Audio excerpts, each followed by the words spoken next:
बिस्मिल्लाहिर्रहमानिर्रहीम। बोलते कालम के साथ मैं आमिर रज़ा खान। और जहाज़ों के गिराए जाने का जश्न जो है मिसाइल्स की सूरत में मनाया गया है। जब आप कोई बड़ा कारनामा सर अंजाम देते हैं तो आप फ़ज़ा में छोड़ते हैं हवाइयाँ और वो जाकर ऊपर जो है रोशनियाँ फैलाती हैं। नज़र आता है कि आपने वो जश्न मनाया है। कल पासदारान इनकलाब ने बड़ी कामयाबी हासिल की। अमेरिका के 4 जहाज़ और 3 जहाज़ और 1 हेलीकॉप्टर जो है उसको गिराने का दावा किया और उसकी मुख्तलिफ हवाले से तस्दीक की जो ख़बरें हैं वो भी आ रही हैं। गो सेंटकॉम को इस वक्त चुप लगी हुई है, खामोश है। बोलेगा डोनाल्ड ट्रंप बोला है कि मुज़ाकरात को ठेस नहीं पहुंचेगी जहाज़ों के गिरने से भी, लेकिन जहाज़ गिरे हैं। A-10 गिरा है, ब्लैक हॉक गिरा है, F-15 गिरा है ईगल, और F-35 गिरा है। ये गिरे हैं तो इतना जो है अमेरिका पीछे जा रहा है। लेकिन इसका जश्न पासदारान इनकलाब ने इसराइल पर नए मिसाइल फेंक कर किया है, मनाया है। और ये इसराइल में कल गुजरने वाला दिन अब तक की जंग का सबसे शदीद तरीन दिन था। सैकड़ों यहूदियों के मरने और ज़ख्मी होने की खबरें जो हैं वो आ गई हैं। बहुत सारा इंफ्रास्ट्रक्चर तबाह कर दिया है। मैंने कल ये आपसे कहा था कि अब पुलों को निशाना बनाया जाएगा, क्योंकि B-1 पुल को जो है निशाना बनाया गया है इसराइल की जानिब से। अब इसराइल को तमाम राब्ता पुल जो हैं उनको समझें कि उनको भी ज़िबा कर दिया जाएगा, यानी उनको भी ख़त्म कर दिया जाएगा। कल जो हमले हुए हैं उसमें वस्ती इसराइल के बनी बराक में बड़ा हमला हुआ है और इसमें जो है लोगों के ज़ख्मी और हलाक होने की इतला है। जूबी नेगेव एक सनती स्टेट है जिस पर मिसाइल गिरे हैं और वहाँ पर आग लगी है और मादे के अखराज की इतला मिली है कि वहाँ पर जो फैक्ट्री एरिया है वहाँ पर केमिकल्स फैक्ट्री को निशाना बनाया गया है।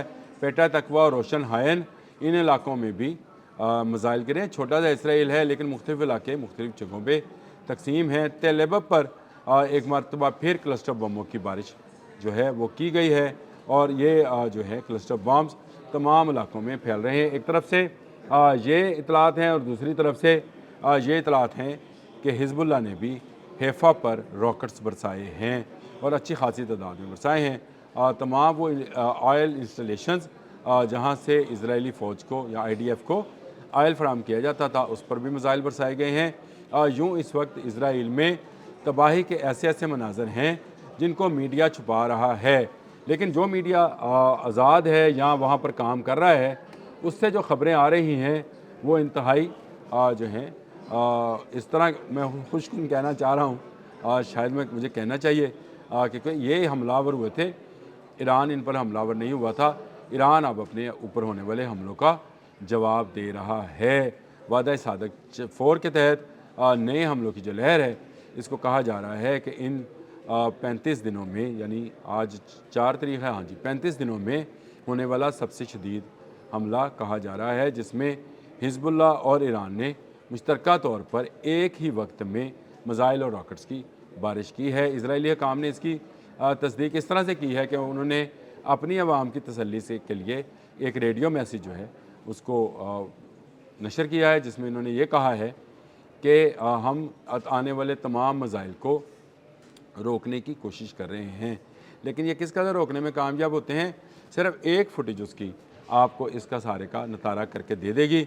और वो फुटेज ये है कि कुछ लोग जो हैं एक इजरायली वज़ीर के घर के बाहर शोर मचा रहे हैं कि अपने घर में बनी पनाह गाह में हमें पनाह दे दो, हमारे पे मिसाइल बरस रहे हैं। और इस फुटेज के अंदर वो मिसाइल नज़र भी आ रहे हैं। ये इंटरसेप्टर्स हैं जो किसी मिसाइल को रोकने के लिए जा रहे हैं, लेकिन इस शोरो गोगा, इस हारनबाजी, इस मिन्नत तरले के दौरान वो मिसाइल को इंटरसेप्ट करने में नाकाम रहते हैं और फिर रोशनी का एक गोला बिल्डिंग के पार से ऊपर उभरता हुआ नज़र आता है, जिसका मतलब ये है कि ईरानी मिसाइल ताक का निशाने पर लगा है।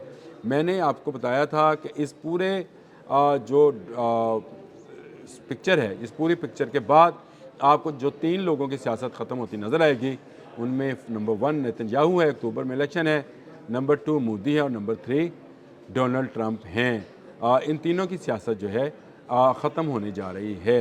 नेतन्याहू के वज़ीर के घर के बाहर होने वाला हंगामा पूरी दुनिया में नशर किया गया है। वो लोग ख़वातीन जो कि यहूदी हैं वो पनाह मांग रहे हैं कि हमारे पास पनाह गाह नहीं है, तुम अपने घर के अंदर बनी पनाह गाह में छुपे बैठे हो, बाहर निकलो और हमें भी उस पनाह गाह में ले जाओ।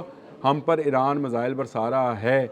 ये वो यहूदियों की बेबसी और सहूनियों की बेबसी है जो पूरी दुनिया का मीडिया इस वक्त दिखा रहा है कि वहाँ के वज़ीर छुपे बैठे हैं, वहाँ के नेतन्याहू जो है वो खामोश और छुपा हुआ है, कहाँ नहीं है, कुछ नहीं है। कभी कभी वो एक बयान उसकी तरफ से दाग दिया जाता है जो कि जंग को बढ़ावे के लिए है, अदरवाइज़ उसमें कुछ नहीं है। कल की रात जो है ये इज़राइल पर काफ़ी सख्त गुजरी। कल B1 पर हमला हुआ था। B1 यानी ब्रिज नंबर 1 तेहरान को जो मिलाता था उसको तबाह किया गया था और उसके बाद मुझे अंदेशा था कि ये काम होना है और वही हुआ कि हिजबुल्लाह और ईरान ने ऑटोमेटिकली रिस्पॉन्ड किया। ऑटोमेटिकली रिस्पॉन्ड मैंने इसलिए ये लफ्ज़ इस्तेमाल किया कि ईरान में पावर को डिसेंट्रलाइज किया गया है और डिसेंट्रलाइज करके कमांडान को ये हदायत है कि जैसे ही किसी इंफ्रास्ट्रक्चर को जो है नुकसान पहुंचाया जाए तो उसका रिस्पॉन्ड आपने कैसे देना है। न्यूक्लियर इंफ्रास्ट्रक्चर है तो उसका जवाब दमुना में देना है। अगर किसी स्कूल यूनिवर्सिटी पर हमला होता है तो किस यूनिवर्सिटी पर आपने अटैक करना है। अगर किसी हॉस्पिटल पर हमला होता है तो कहाँ इजरायली फ़ौजियों की मरहम पट्टी हो रही है, उस सेंटर पर कैसे हमला करना है। किसी ब्रिज पर हमला होता है तो कौन कौन से ब्रिजेस का निशाना बनाना है। आयल डिपो पर हमला होता है तो कौन से आयल डिपो को निशाना बनाना है। ये हदायत पहले से एक फ़हरिस्त की सूरत में दे दी गई हैं और कल ब्रिजेस की फ़हरिस्त भी दे दी गई थी जिनको गाहे बगाहे जो है निशाना बनाया जाता रहेगा। ये एक बड़ी डेवलपमेंट थी। मैंने आपको बता दूं कि अब ईरान जो है वो ज़्यादा रिस्पॉन्ड कर रहा है जो कि पहले कम कर रहा था और ये कहा जा रहा था कि शायद उसकी मिसाइल पावर कम हो रही है। ना उसकी ड्रोन पावर कम हुई है, ना मिसाइल पावर कम हुई है। पहले से ज़्यादा तेज़ी के साथ और पहले से ज़्यादा एफिशिएंसी और टारगेटिंग के साथ जो है ईरान इज़राइल पर हमला कर रहा है। ईरान के हमलों से इज़राइल के अंदर से पानी के जो है फुवारे फूट रहे हैं। ये असल में मैंने ये लफ्ज़ बोला था, इस्तेमाल किया था कि पहले ये सिर्फ रोए हैं, वो जो मेयर रोए थे 2 ये रोए हैं, अभी ये खून के आंसू भी रोएंगे। ईरान ने अपनी ताकत को बेपनाह महफूज तरीके से जो है रखा हुआ है और वो अपनी ताकत को गाहे बगाहे इसी तरह इस्तेमाल करता रहेगा। कल जब जहाज़ गिराए उसके बाद उसका जश्न जो है ये मिसाइल चलाकर मनाया गया और इज़राइल की फ़ज़ा में सारी रात मौत का नाच नाचा जाता रहा। और ये नाच जो है इन मिसाइल्स ने कहर की सूरत में या क्लस्टर बम्स की सूरत में गिराया। मैंने आपको शहर बता दिए। तेल अवीव में इस वक्त मुकम्मल खामोशी है। सायरन जो हैं वो बज रहे हैं बार बार। सब लोग जो हैं खंदकों में हैं, कुछ लोग खंदकें ढूंढ रहे हैं और उनको ढूंढने से भी पनाह नहीं मिल रही है। जंग एक बड़े वसी पैमाने पर फैल गई है और इस जंग के फैलने से ईरान को फ़ायदा हो रहा है कि ईरान की ताकत को पूरी दुनिया में तस्लीम किया जा रहा है। इसीलिए आबनाए हरमज़ जो है खोलने के लिए कोई मुल्क ट्रंप की हिमायत के लिए बाहर नहीं आया है। ट्रंप ख़ुद ही वापस यहाँ से जाएंगे और इसराइल के लिए तबाही की एक बड़ी दास्तान छोड़कर जाएंगे। यहूदियों को ये दिन भूलने वाले नहीं हैं कि वो पनाह के लिए एक वज़ीर का दरवाज़ा खटखटा रहे थे, दरवाज़ा नहीं खुल रहा था। नेतन्याहू याद रखे, उसकी सियासत हमेशा हमेशा के लिए ईरान दफन करने जा रहा है। अब तक के लिए इतना ही। अल्लाह हाफ़िज़।